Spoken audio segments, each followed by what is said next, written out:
Exodus 10. Then the Lord said to Moses, Go into Pharaoh, for I have hardened his heart and the heart of his servants, that I may show these signs of mine among them, and that you may tell in the hearing of your son and of your grandson how I have dealt harshly with the Egyptians, and what signs I have done among them, that you may know that I am the Lord. So Moses and Aaron went into Pharaoh and said to him, Thus says the Lord, the God of the Hebrews, how long will you refuse to humble yourself before me? Let my people go, that they may serve me. For if you refuse to let my people go, behold, tomorrow I will bring locusts into your country, and they shall cover the face of the land, so that no one can see the land. And they shall eat what is left to you after the hail, and they shall eat every tree of yours that grows in the field. And they shall fill your houses, and the houses of all your servants, and of all the Egyptians, as neither your fathers nor your grandfathers have seen, from the day they came on earth to this day. Then he turned and went out from Pharaoh. Then Pharaoh's servant said to him, How long shall this man be a snare to us? Let the men go, that they may serve the Lord their God. Do you not yet understand that Egypt is ruined? So Moses and Aaron were brought back to Pharaoh, and he said to them, Go serve the Lord your God. But which ones are to go? Moses said, We will go with our young and our old. We will go with our sons and daughters, and with our flocks and herds, for we must hold a feast to the Lord. But he said to them, The Lord be with you if ever I let you and your little ones go. Look, you have some evil purpose in mind. No. Go, the men among you, and serve the Lord, for that is what you are asking. And they were driven out from Pharaoh's presence. Then the Lord said to Moses, Stretch out your hand over the land of Egypt for the locusts, so that they may come upon the land of Egypt, and eat every plant in the land, all that the hail has left. So Moses stretched out his staff over the land of Egypt, and the Lord brought an east wind upon the land all that day and all that night. When it was morning, the east wind had brought the locusts. The locusts came up over all the land of Egypt, and settled on the whole country of Egypt, such a dense swarm of locusts as had never been before, nor ever will be again. They covered the face of the whole land, so that the land was darkened, and they ate all the plants in the land and all the fruit of the trees that the hail had left. Not a green thing remained, neither tree nor plant of the field, through all the land of Egypt. Then Pharaoh hastily called Moses and Aaron and said, I have sinned against the Lord your God and against you. Now therefore, forgive my sin, please, only this once, and plead with the Lord your God only to remove this death from me. So he went out from Pharaoh and pleaded with the Lord. And the Lord turned the wind into a very strong west wind, which lifted the locusts and drove them into the Red Sea. Not a single locust was left in all the country of Egypt. But the Lord hardened Pharaoh's heart, and he did not let the people of Israel go. Then the Lord said to Moses, Stretch out your hand toward heaven, that there may be darkness over the land of Egypt, a darkness to be felt. So Moses stretched out his hand toward heaven, and there was pitch darkness in all the land of Egypt 3 days. They did not see one another, nor did anyone rise from his place for 3 days. But all the people of Israel had light where they lived.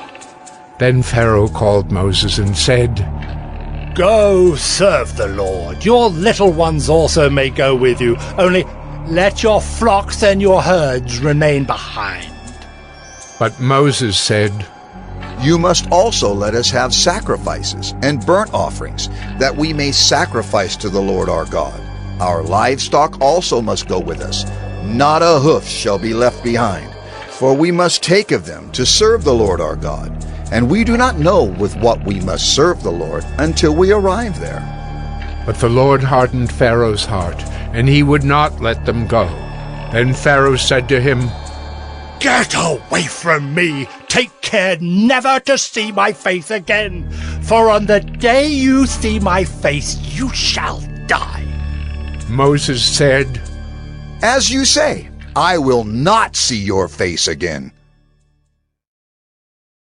Exodus 11. The Lord said to Moses, Yet one plague more I will bring upon Pharaoh and upon Egypt. Afterward he will let you go from here. When he lets you go, he will drive you away completely. Speak now in the hearing of the people, that they ask every man of his neighbor and every woman of her neighbor for silver and gold jewelry." And the Lord gave the people favor in the sight of the Egyptians. Moreover, the man Moses was very great in the land of Egypt, in the sight of Pharaoh's servants, and in the sight of the people. So Moses said, "Thus says the Lord, about midnight I will go out in the midst of Egypt, and every firstborn in the land of Egypt shall die, from the firstborn of Pharaoh who sits on his throne, even to the firstborn of the slave girl who is behind the handmill, and all the firstborn of the cattle.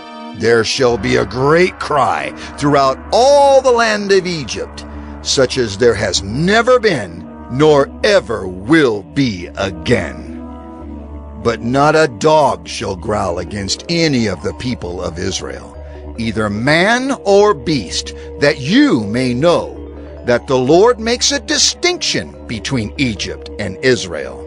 And all these your servants shall come down to me and bow down to me, saying, Get out, you and all the people who follow you, and after that I will go out." And he went out from Pharaoh in hot anger. Then the Lord said to Moses, Pharaoh will not listen to you, that my wonders may be multiplied in the land of Egypt. Moses and Aaron did all these wonders before Pharaoh, and the Lord hardened Pharaoh's heart, and he did not let the people of Israel go out of his land. Exodus 12. The Lord said to Moses and Aaron in the land of Egypt, This month shall be for you the beginning of months. It shall be the first month of the year for you. Tell all the congregation of Israel that on the 10th day of this month, every man shall take a lamb according to their fathers' houses, a lamb for a household. And if the household is too small for a lamb, then he and his nearest neighbor shall take according to the number of persons. According to what each can eat, you shall make your count for the lamb. Your lamb shall be without blemish, a male a year old. You may take it from the sheep or from the goats, and you shall keep it until the 14th day of this month, when the whole assembly of the congregation of Israel shall kill their lambs at twilight. Then they shall take some of the blood and put it on the 2 doorposts and the lintel of the houses in which they eat it. They shall eat the flesh that night, roasted on the fire. With unleavened bread and bitter herbs they shall eat it. Do not eat any of it raw or boiled in water, but roasted, its head with its legs and its inner parts. And you shall let none of it remain until the morning. Anything that remains until the morning you shall burn.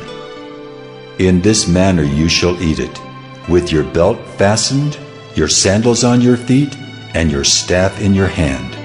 And you shall eat it in haste. It is the Lord's Passover. For I will pass through the land of Egypt that night, and I will strike all the firstborn in the land of Egypt, both man and beast. And on all the gods of Egypt I will execute judgments. I am the Lord. The blood shall be a sign for you on the houses where you are. And when I see the blood, I will pass over you. And no plague will befall you to destroy you when I strike the land of Egypt. This day shall be for you a memorial day, and you shall keep it as a feast to the Lord throughout your generations. As a statute forever you shall keep it as a feast. 7 days you shall eat unleavened bread. On the first day you shall remove leaven out of your houses. For if anyone eats what is leavened from the first day until the 7th day, that person shall be cut off from Israel. On the first day you shall hold a holy assembly, and on the 7th day a holy assembly. No work shall be done on those days, but what everyone needs to eat, that alone may be prepared by you. And you shall observe the feast of unleavened bread, for on this very day I brought your hosts out of the land of Egypt. Therefore you shall observe this day throughout your generations as a statute forever. In the first month from the 14th day of the month at evening, you shall eat unleavened bread until the 21st day of the month at evening. For 7 days no leaven is to be found in your houses. If anyone eats what is leavened, that person will be cut off from the congregation of Israel, whether he is a sojourner or a native of the land. You shall eat nothing leavened. In all your dwelling places you shall eat unleavened bread.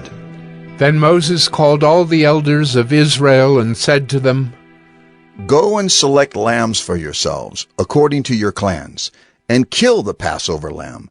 Take a bunch of hyssop and dip it in the blood that is in the basin, and touch the lintel and the 2 doorposts with the blood that is in the basin. None of you shall go out of the door of his house until the morning.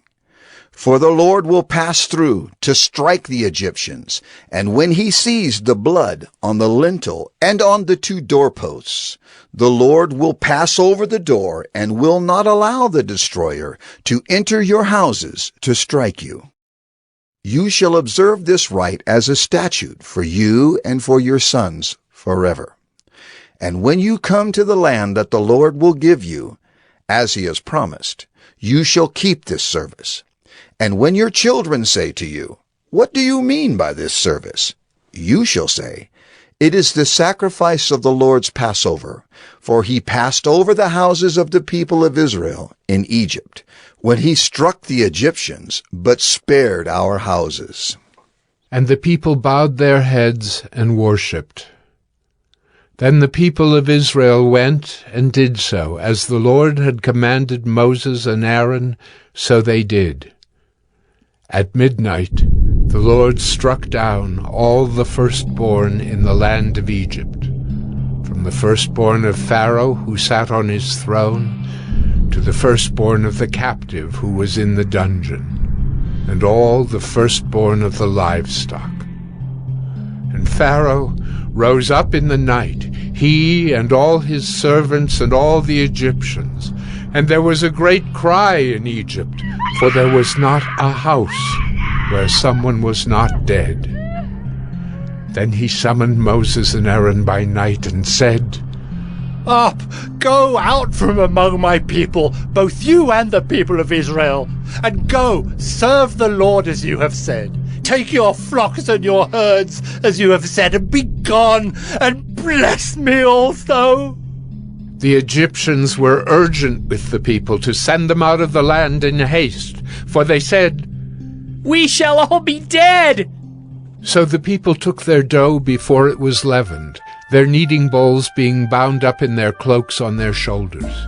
The people of Israel had also done as Moses told them, for they had asked the Egyptians for silver and gold jewelry and for clothing. And the Lord had given the people favor in the sight of the Egyptians, so that they let them have what they asked. Thus they plundered the Egyptians, and the people of Israel journeyed from Ramesses to Succoth, about 600,000 men on foot, besides women and children. A mixed multitude also went up with them, and very much livestock, both flocks and herds. And they baked unleavened cakes of the dough that they had brought out of Egypt, for it was not leavened, because they were thrust out of Egypt and could not wait, nor had they prepared any provisions for themselves. The time that the people of Israel lived in Egypt was 430 years. At the end of 430 years, on that very day, all the hosts of the Lord went out from the land of Egypt. It was a night of watching by the Lord, to bring them out of the land of Egypt. So this same night is a night of watching kept to the Lord by all the people of Israel throughout their generations. And the Lord said to Moses and Aaron, This is the statute of the Passover. No foreigner shall eat of it, but every slave that is bought for money may eat of it after you have circumcised him. No foreigner or hired servant may eat of it. It shall be eaten in one house. You shall not take any of the flesh outside the house, and you shall not break any of its bones. All the congregation of Israel shall keep it. If a stranger shall sojourn with you, and would keep the Passover to the Lord, let all his males be circumcised. Then he may come near and keep it. He shall be as a native of the land, but no uncircumcised person shall eat of it. There shall be one law for the native and for the stranger who sojourns among you. All the people of Israel did just as the Lord commanded Moses and Aaron. And on that very day the Lord brought the people of Israel out of the land of Egypt by their hosts.